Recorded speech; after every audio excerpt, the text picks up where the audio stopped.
So guys, let's discuss this question.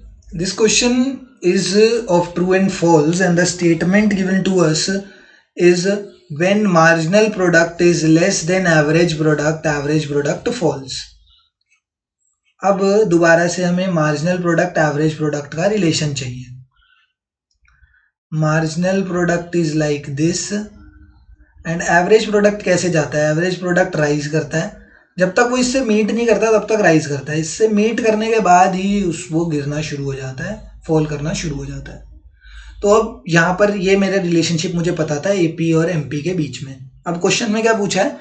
When MP is less than AP. कौन से phase में? यहाँ पर देखो, ये एमपी जो है, MP is less than AP है.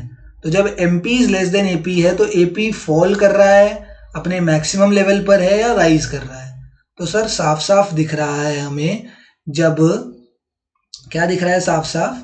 देखो एक चीज दिखी, जब एमपी ग्रेटर देन एपी था, यहाँ पर एमपी ग्रेटर देन एपी है, उस टाइम पर एपी राइज कर रहा था, उस टाइम पर एपी राइज कर रहा था.